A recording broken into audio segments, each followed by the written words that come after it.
welcome to Dynamite Delight. Another episode. You wonder, how great is Dynamite? I said that because of what happened in All Out. And this is a question that I'm sure more than a few people are posing. Can Dynamite bounce back from what happened in All Out? If you look at the show, it wasn't too bad. It was not that bad.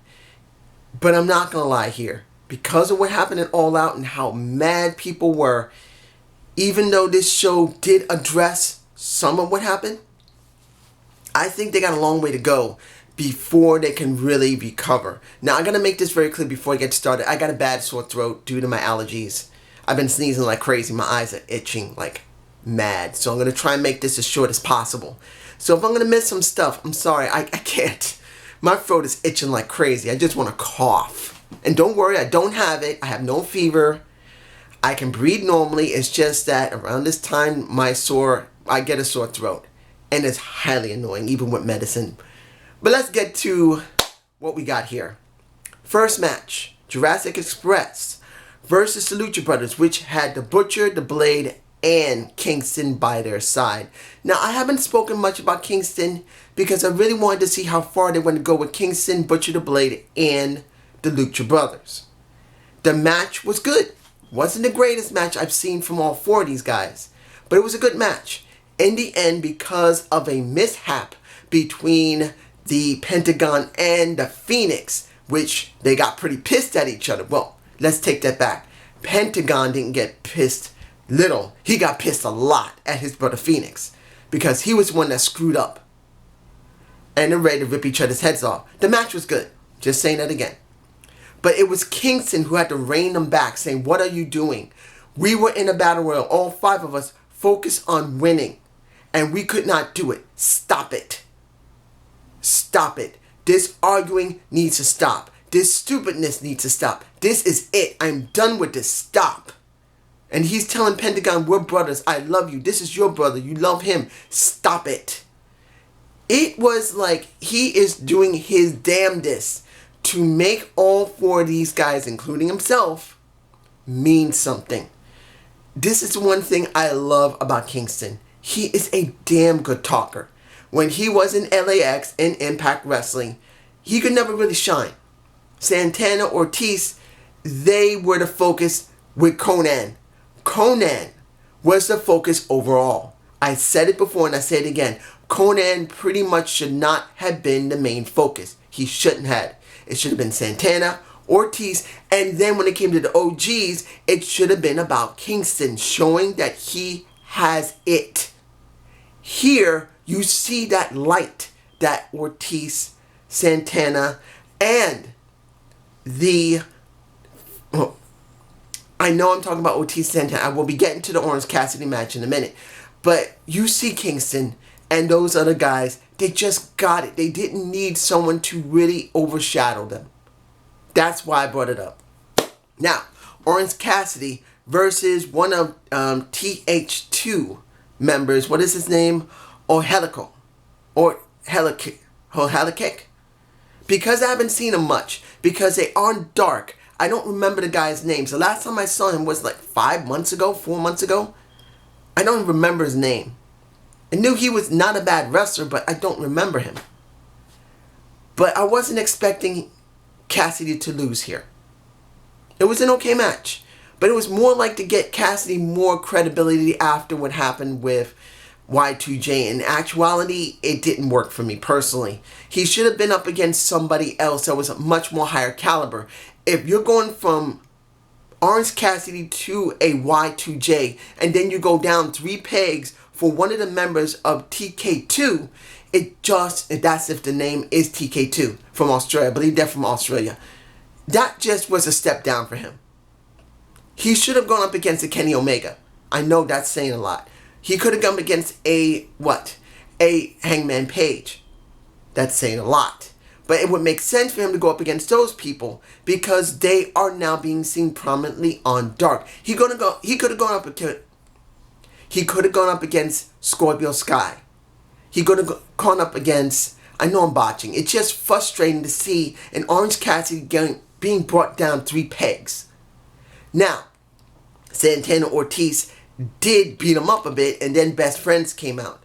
I really feel like Santana Ortiz, now going from Pride and Power to just Santana Ortiz, really made them feel more legitimate.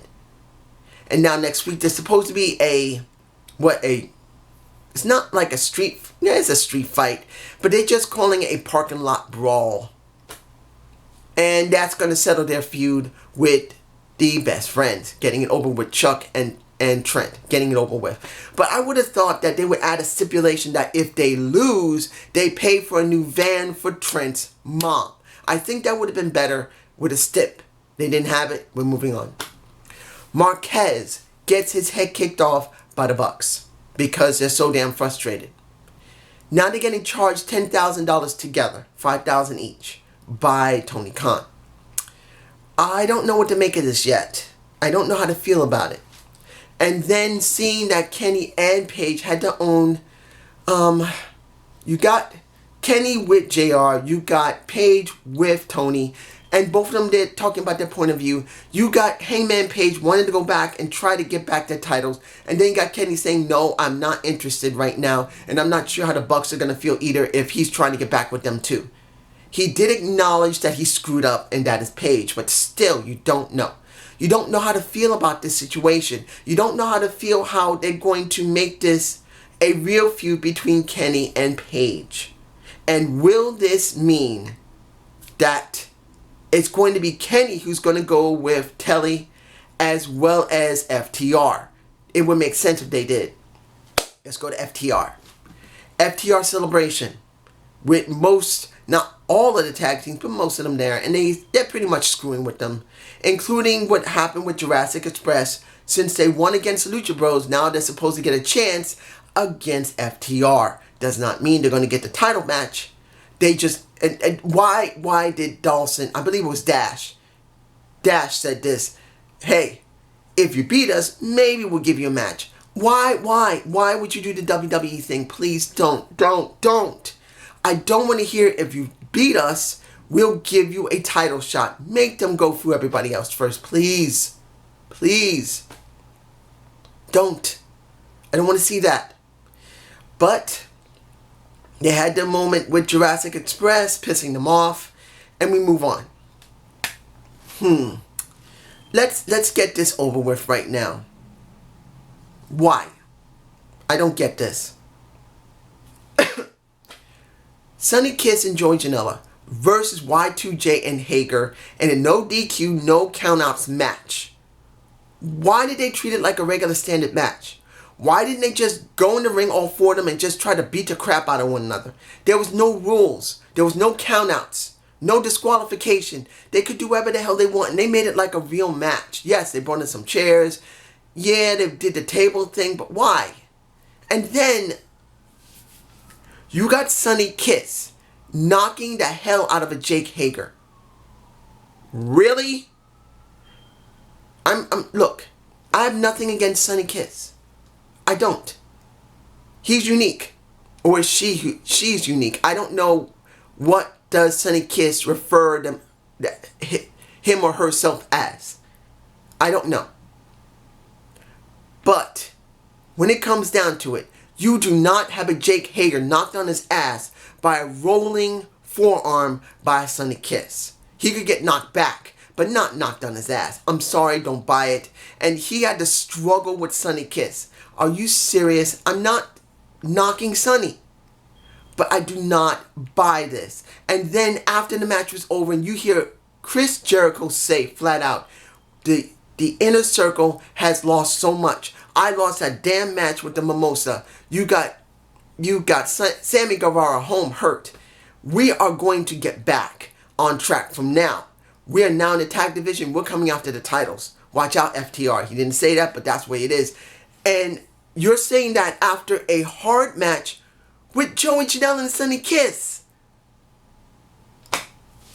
If you see it in my face, I'm sorry. I'm moving on. MJF was pissed. MJF fired his team. And then we saw the moment that many people, I'm sure, are thinking about. Wardlow wanting to whip the ass of an MJF. But MJF made it very clear. What are you doing? Are we having a problem? He's in my face. there in my face. He pretty much says, you work for me. Check it. So, we have to try and get that title back. We must. And after what happened in the beginning of the show when he faced Chris Jericho, and I think I got a shot of that, and both of them couldn't stand each other saying they're both jerks, it's understandable.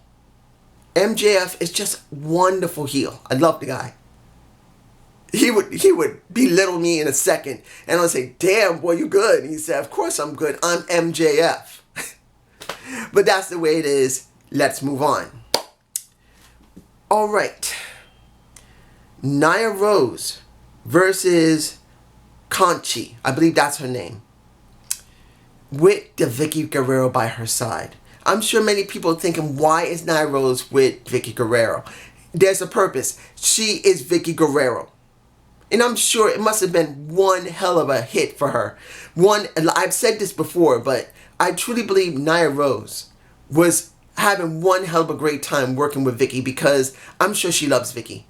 I'm sure she adores Vicky, and this is a dream for her. And hopefully she will teach her something about how she can talk and make her appearance better. I'm not saying she is doing it yet. I'm not saying it's showing, but hopefully it will eventually rub off on her. Because Vicky got a lot of experience. She could pass something on to her that can truly mean something for a young female wrestler. And I know you're going to say, what? I said it. Deal with it. Of course she won. And now Kanchi, who got a butt whoop, might be, well, you think about Anna Jade, who's with the Dark Order. Will Kanchi go with her? I don't know, but maybe. I'm not really going to say that much about what happened with Starks, because I want to see how Darby Allin's going to respond for how he really pissed him off, particularly how he got treated in the Battle Royal, and how Starks messed him up along with Cage. I'm going to leave that alone. I want to see how they're going to build that. But the one thing before the final match of the night that I want to talk about is Matt Hardy. Matt's alright. He came out and addressed how he was. Doesn't mean he doesn't have a concussion. He didn't say he had a concussion. But he said, I was checked over. The outcry you had was tremendous. I thank you. I love this sport. I love you. Don't worry. I've been given a whole bunch of tests. I'm going to be fine. I'm going to get a 100% recovery. But he made it very clear from that. He had to address it. He said, look, things happen. And it's not like we did this on purpose. This is wrestling. Sometimes things can go wrong. And we listen to you. We listen. We care. And we're going to do it better. Oh, I almost forgot. I got one other segment before the final match tonight. I'm sorry. But he pretty much said it like that. He made it very clear. And Rebby, with his son, Barney, I believe they're in the face. I hope he didn't do Barney the purple dinosaur. Please. Please don't let it be Barney. I don't want to get a copy. I love you thing. No. I hope that wasn't it. But you never know. But when it comes down to it, really, he did address it. And that was highly important. Really was. Now let's go to the last match of the night before the most important thing. And this was... Admittedly, I kind of wish Dustin had won. But they have to build it up. So Brody Lee versus Dustin for the TNT title. Was it a good match? Dustin does good matches. He's not like he was like 15 years ago where he would do great matches. But he still, at his age, does really good matches. At the age of, 51, nearing 52? Dustin is a freaking freak. I'm almost 50, guys. I don't look it. Well, at least I don't think I don't look it. You guys can tell me below I'm an idiot old man. But I'm 49. Hopefully I still look decently good with my age, even though my teeth are still knocked out of whack because of my wisdom teeth pushing on it. But I look up to Dustin because the guy has done well for himself. Even though he's been a wrestler, he's been able to take care of himself. So that's really good to know that someone like me could look up to someone like that and he could do something. Even though I'm disabled and I can't work, doesn't mean I can't still strive to try and be as healthy and as strong as I can be. And in the end, Brody Lee won the match. And then you see the Copacabana still getting belittled by Brody Lee. He is still mad at him. The question is going to be, how long will it be before Brody Lee pisses off Colt enough that he forgets about the Dark Order and he starts fighting with them? That's going to be the question. I don't know, you guys tell me below. Finally, we got a fire named Miro. Maybe that's the name I'll use. Or we have Miro. I don't know yet. Sabian and Penelope Forbes come out and say I'm just going to cut to the chase. Forget about the two segments. Well, one of the two segments with Poopy or whatever guy's name. Popey. And I gotta admit, it's good to see Brian Pillman Jr. I want to see him on Dynamite. I truly believe he's got a lot of potential. And I hope introducing him more and more will make people love him. Because I do believe when he was in MLW, he had potential. But we got Miro. The Rusev himself appears with blonde hair. And then pretty much telling everybody when he was working for the last decade, he's been told about the brass ring. Pretty much said, you can shove that damn brass ring up your ass. Because I'm better than that. I am Nero. And someone started saying Nero Day. And he said, that has kind of a nice ring to it. And it just makes you see how WWE screwed the pooch with this guy. He was over beyond stink. Twice. As the Bulgarian Brute with Lana. And then with Aiden English with Rusev Day. He was over twice. And they botched them both. One for John Cena. Two, because they could not control it. Due to the fact that he got it over on his own.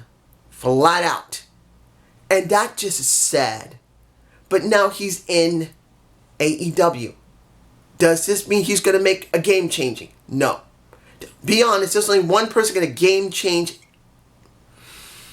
There's only one person. And that is CM Punk. That can be a game changer for AEW. That is the truth. Only CM Punk, if he came back, either as a manager or in-ring competitor, can truly make something of AEW. Still has enough star power to do it. As long as they book him right. Miro, no. He will not give superstar power. But he will give them something good. And it will work if they book him right. And the question's going to be, with so many new people now, and you got to make this clear. Right now when it comes to Dynamite, they got a lot of people. They don't promote them all right. Look at the women. They don't promote them. Look at most of the TNT title, even though it's gotten pretty decent. The promotion itself is still so young, they're still working things out. If this is a promotion over 6 or 7 years, they would have this settled enough they can figure out what they need to do. But since they've not even been a year old, they're still sloppy. They're still botchy.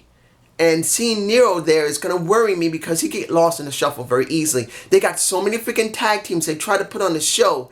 It gets overloaded. So the question's going to be, will they learn they need to scale back on the tag teams, focus more on character, make sure you still get the good wrestling, but balance it?